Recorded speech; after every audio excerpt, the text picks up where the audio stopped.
कामचोर देवरानी।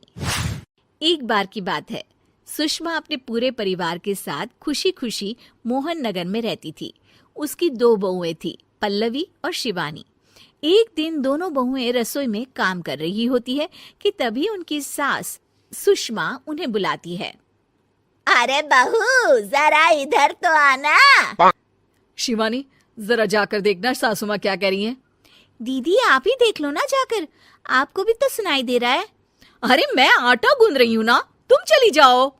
हाँ तो मैं भी तो सब्जी काट रही हूँ ना दीदी। अरे बहू जल्दी आओ।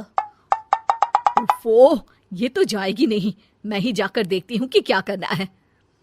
पल्लवी सुषमा के कमरे में जाती है। जी मम्मी जी, क्या हुआ? शाम को घर पर कुछ मेहमान आने वाले हैं, तो तुम अच्छा सा खाना बना लेना बहू।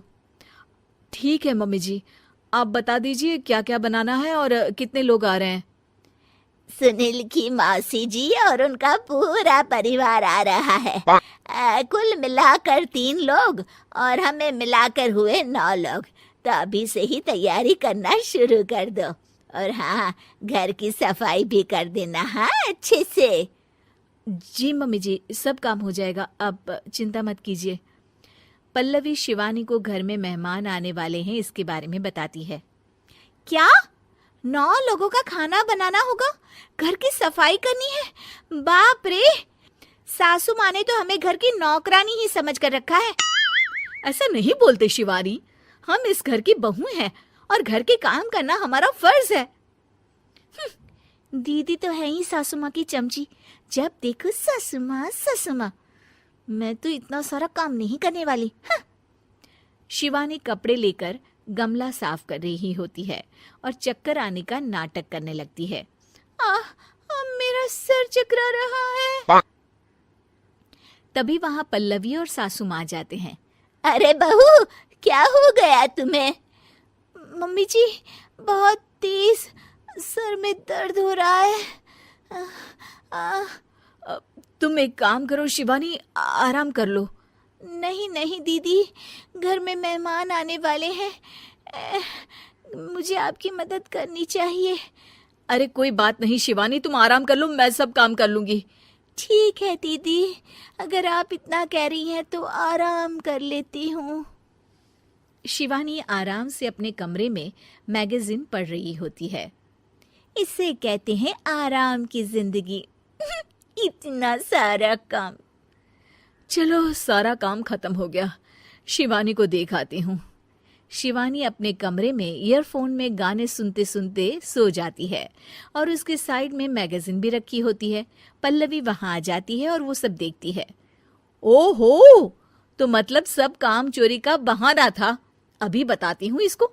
घर का सारा काम मुझे करना पड़ा और ये महारानी यहाँ मैगजीन पढ़ रही है, गाने सुन रही है।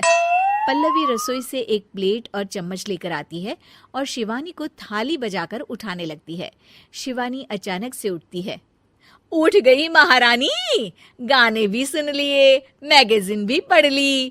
तुम तो बहुत बड़ी झूठी निकली शिवानी। तुमने सर दर्द का बहाना बनाया ताकि काम करने से बच सको। हाँ बनाया बहाना, तो क्या करती, इतने सारे काम करती। मुझे कोई शौक नहीं है चापलूसी का। क्या चापलूसी? तुम्हें लगता है कि मैं सारे काम चापलूसी के लिए कर रही हूँ? नहीं तो क्या। तभी वहां सासू माँ आ जाती हैं।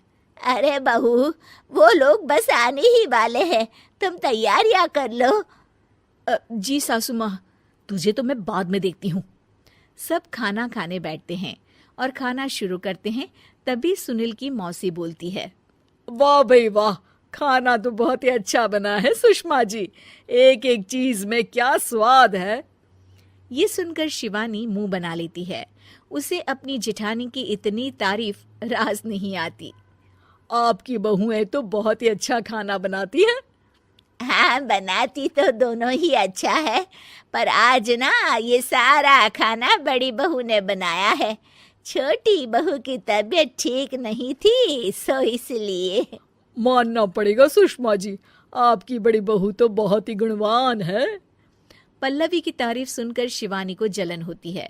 पल्लवी ये सुनकर खुश हो जाती है और शिवानी की तरफ देखकर उसे चिढ़ाती है। कुछ देर बाद मेहमानों के जाने का वक्त हो जाता है।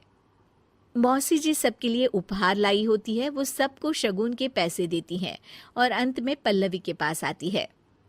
तुम्हारे लिए शगुन का लिफाफा तो है ही, पर बहू तुम्हें एक और उपहार भी मिलेगा इतना अच्छा खाना बनाने के लिए। मौसी अपने सोने के कंगन निकालकर पल्लवी को पहना देती है। ये लो, ये मेरे मनपसंद कंगन है, अब से ये तुम्हारे हुए। धन्यवाद मौसी जी। ये देखकर शिवानी तो पूरी तरह से जल जाती है और गुस्से से रसोई में चली जाती है। तभी वहां पल्लवी आ जाती है और उसे अपने कंगन दिखाने लगती है। देवरानी जी, अब आपका सर दर्द ठीक तो है ना? मुझे लगता है कि अब सर दर्द शुरू हो गया होगा आपका।